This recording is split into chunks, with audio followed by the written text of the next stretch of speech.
하나님의 은혜와 우리 주 예수 그리스도의 평강이 오늘 거룩한 주일 하나님 앞에서 예배하는 사랑하는 태연의 성도들과 가정이 함께 하시기를 주님의 이름으로 축원합니다. 여러분들은 늘 무엇인가를 선택하며 사시죠. 보통 우리가 일반적으로 점심 뭐 먹지? 뭐 이런 선택을 합니다. 김치찌개를 먹을 것인가? 아니면은 된장찌개를 먹을 것인가? 고기를 먹고 난 다음에 냉면을 먹을 것인가? 아니면 된장찌개를 먹을 것인가? 뭐 이런 선택을 하고 삽니다. 태어난 거는 부모는 내가 선택하지 못했지만 그 이후의 삶은 학교도 내가 선택하고 내가 결혼할 배우자도 내가 선택을 하고 직장도 내가 선택하고 그리고 섬기는 교회도 내가 선택하고 살아갑니다. 그런데요, 여러분 그 선택에 따라서 우리의 운명이 달라지게 됩니다. 그래서 선택할 때는 늘 정확한 기준을 가지고 결정해야만 합니다. 운이 아니라 내가 선택한 것에 따라서 결과가 나오기 때문에 운이 아니라 정확한 정보에 따라서 무엇인가를 선택해야죠. 여러분 윷놀이 좋아하시죠? 윷놀이는 확률 게임입니다. 그래서 뭐가 나올 확률, 윷이 나올 확률, 뭐 거리 나올 확률, 뭐 도가 나올 확률이 있습니다. 우리 흔히 뭐 아니면 도다 이런 얘기 하는데 뭐 잘 되든지 안 되든지 이런 식으로 인생을 살면 안 되는 거죠. 신앙생활은 특히 더 그렇습니다. 신앙생활은 확률에 맡기는 삶이 아닙니다. 한번 선택하면 바꿀 수가 없습니다. 이거 바꾼다는 게 결코 쉬운 일이 아니죠. 제가 만나는 사람들 중에 뭐 사장들도 많이 있어요. 근데 이 사람들이 제가 목사니까 저한테 굉장히 친절하게 대하고 좋은 관계를 맺습니다. 근데 어느 날 생두를 수입해서 판매하는 회사의 사장인데 목사님 이번에 생두를 판매하면 수익금의 일부를 가지고 아프리카에 교회를 세우겠다고 얘기하는 거예요. 그래서 제가 그분이 불교인인 걸 알아서 아니 언제부터 교회를 다니기 시작했냐 했더니 아니 목사님 저 불교인입니다. 하지만 이게 에티오피아에 꼭 필요한 게 교회라고 생각이 들어서 교회를 세우겠다고 얘기하더라고요. 뭐 목사님들 저뿐만이 아니라 친하게 지내는 목사님들이 많은데 자기는 종교 전혀 신경 쓰지는 않지만 그러나 저는 불교인입니다 라고 얘기를 해요. 저하고 친한 사람들인데 예수 말만 나오면 딱 문을 닫아버리는 사람들이 많습니다. 그래서 집안이 불교 집안에서 태어난 사람들이 개종해서 예수 믿기가 정말 어렵습니다. 특히 이단에 빠지면 정말 빠져나오기가 어렵죠. 근데 신앙생활은요, 여러분 운명을 결정합니다. 죽느냐 사느냐, 천국이냐 지옥이냐, 영생이냐 영벌이냐가 우리의 선택에 달려있다는 거예요. 여러분 우리가 예수 믿는 것은 우리의 운명이 달려있는 일인데 우리는 정말 잘 선택한 사람들이에요. 믿으시기 바랍니다. 오늘 본 말씀에 여호수아가 죽기 전에 이스라엘 백성들을 세겜에 불러 모아서 단판을 짓습니다. 가나안 땅 정복 전쟁을 잘 마치고 이제 여호수아 나이도 늙었거든요. 이제 죽을 날이 얼마 남지 않았다고 생각이 드니까 여호수아는 백성들을 불러 모아놓고 이렇게 말합니다. 야, 애굽에서 섬기던 신이든지 아니면 아말렉이 섬기는 신이든지 여호와 하나님이든지 오늘날 너희가 섬길 자를 선택하라 라고 말씀합니다. 그리고 이렇게 말합니다. 나와 내 집안은 여호와 하나님 한 분만을 섬기겠다.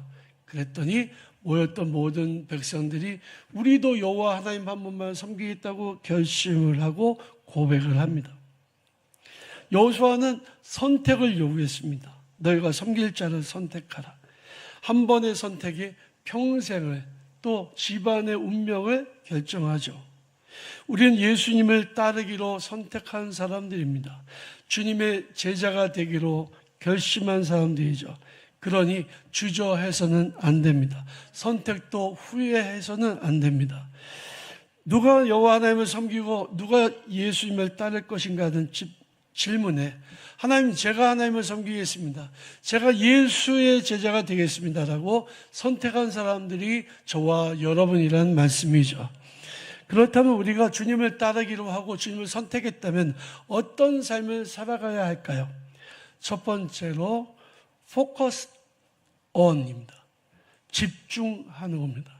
우리가 성경을 읽거나 책을 읽는 것처럼 보여도요, 다른 사람들이 막 옆에서 말하면 읽기는 읽는데 하얀색은 종이요, 검은색은 글씨다. 요거지 아무것도 안 들어요. 여러분 집중 안 하고 성경 백독을 해보세요. 은혜가 됩니까? 하나도 들어오는 게 없어요. 베스트셀러 좋은 책이라고 가져다가 읽는데 옆에서 자꾸 누가 얘기를 하면요, 한 페이지 넘겼다가 다시 돌아옵니다. 집중하지 않으면 소용이 없어요. 학생들이 도서관에 10시간을 앉아 있어도 공부에 집중하지 않는다면 아무 소용도 없습니다. 아이들이 문 닫고 들어가서 공부하는 것 같아 보여도요, 엉뚱하게 딴짓하면 소용없습니다. 그냥 엉덩이만 그냥 아플 뿐이죠. 제가 어렸을 때에 공부를 열심히 한다고 교회에 모여서 공부한 적이 있어요. 교회에 모여서 한 10명 정도 되는 학생들이 공부한다고 펼쳐놨는데요. 결론적으로 말씀드리면 그때 공부 하나도 안 했습니다. 그때 얘기하는 게 너무 재밌어가지고 하는 척 했지만 남자 여자애들이 모여있는데 뭘 그렇게 공부를 하겠어요. 공부 안 해요. 제가 공부한다고 밤에 전등불 켜놓고 그리고 앉아서 밤을 샌 적이 있어요. 제가 공부했을까요? 안 했을까요? 안 했습니다. 뭐 하기는 안 하진 않았겠죠. 근데 이어폰 딱 꽂아놓고 별이 빛나는 밤에 딴따단따단딴따 그러면 그거 음악 듣느라고 공부가 됩니까? 안 돼요. 여러분 마찬가지입니다. 이 세상의 모든 것은요, 집중이 되어야 되는 거예요. 신앙생활도 마찬가지입니다. 한문으로 신앙이라는 말은 믿으신 바라앙이잖아요. 다시 말해서 믿고 간절히 바라는 게 신앙생활입니다. 근데 교회를 다니기는 해도, 주일마다 교회 나오기는 해도 예배에 집중하지 않는다면, 기도에 집중하지 않는다면, 말씀을 들을 때 말씀에 집중하지 않는다면 그 시간은 아무런 의미가 없는 시간이에요. 그냥 시간 낭비하는 거죠. 우리가 신앙생활을 잘 하려면 집중해야 됩니다. 예배에 집중해야 되고 예수께 집중해야 된다는 거죠. 히브리서 3장 1절 말씀에 이렇게 기록되어 있습니다. 그러므로 함께 하늘의 부르심을 받은 거룩한 형제들아, 우리가 믿는 도리의 사도이시며 대제사장이신 예수를 깊이 생각하라.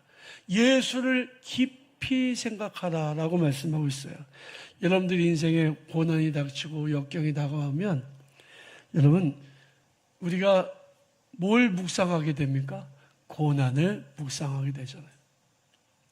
어려움만 점점 커지게 되죠. 여러분,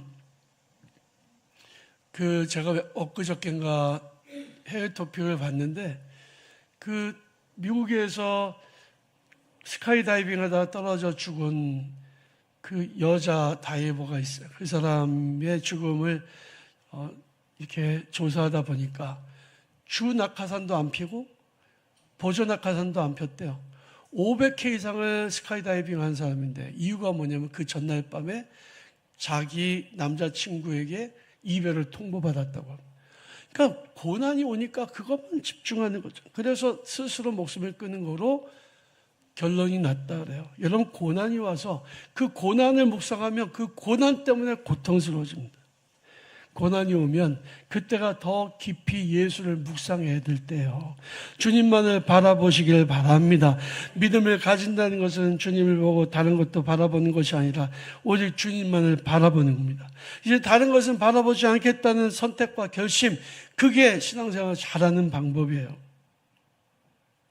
그러므로 사랑하는 성도 여러분, 주님께 집중하는 성도들이 되시기를 바랍니다. 둘째로 행동하라. act for예요. 주님을 위해서 행동하는 거죠. 주님을 따르기로 결단하고 선택한 사람들은요, 생각에서 머물러 있어는 안 됩니다. 직접 주님을 따르겠다는 행동이 절대적으로 필요하다는 거죠. 나 예수 믿을래. 그러면 행동으로 옮겨줘야 된다는 거예요. 예수님의 제자들이 예수님을 따른다고 했습니다. 그리고 말만 하고 안 따랐다면 어떻게 됐을까요? 예수님을 따라가고 예수님을 선택했던 사람들은 생각이 행동으로 옮겨졌던 사람들이에요. 마가복음 10장 28절에 보면 베드로가 예수님께 이렇게 말씀을 드립니다.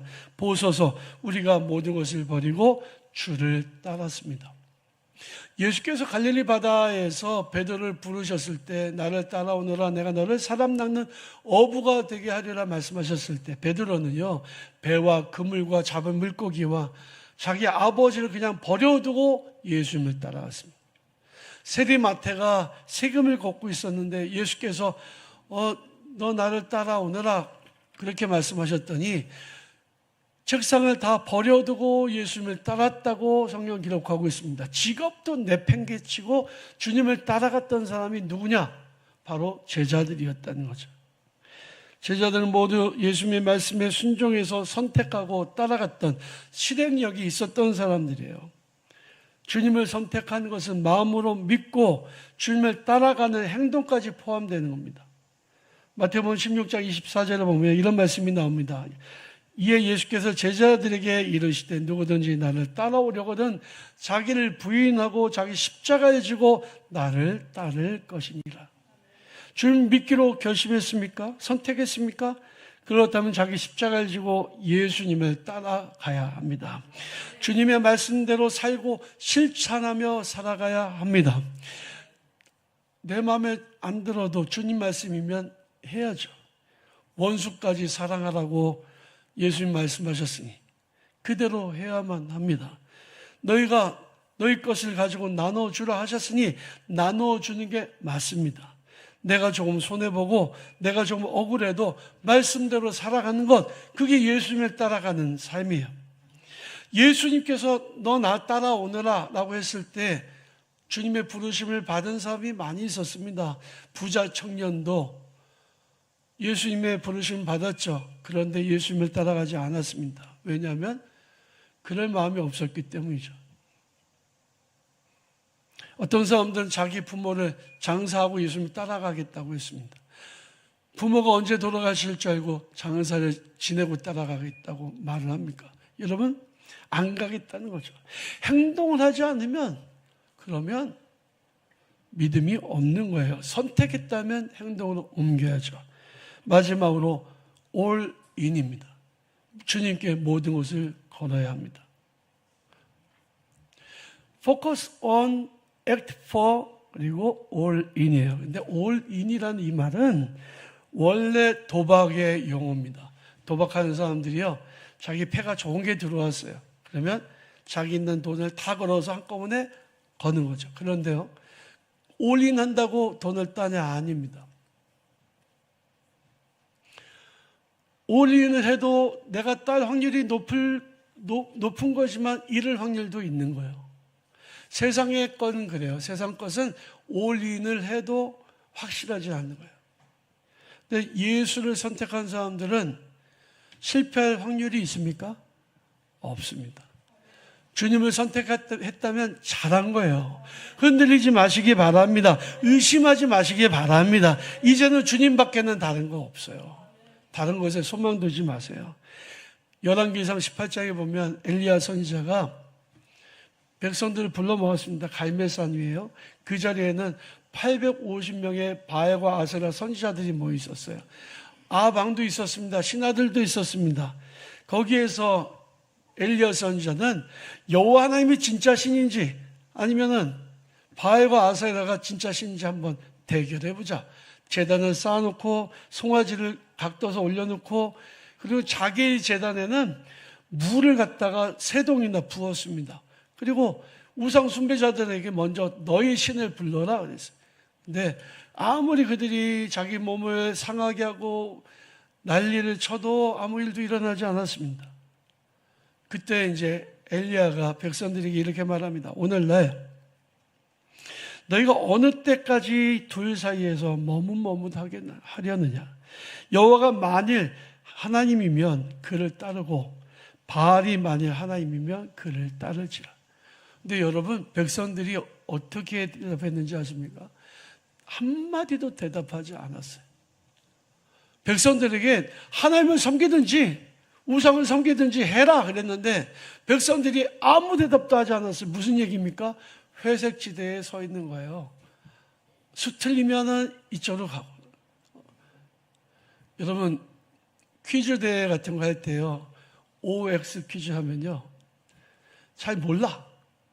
그러니까 중간에 서서 이리 갈까, 저리 갈까, 이리 갈까, 저리 갈까. 많이 가는 쪽으로, 아니야. 그리고 다시 이쪽 넘어오고 이러잖아요. 백성들이 그랬다는 거죠. 하나님 쪽으로 갈까가 아니라 아무 말도 하지 않고 결과를 지켜보겠다는 거죠.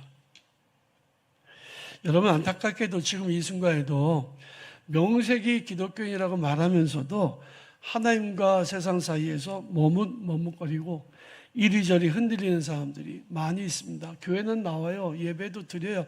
그런데 아직도 세상에 발 한쪽 넣고 신앙생활 제대로 안 하는 사람들이 많아요.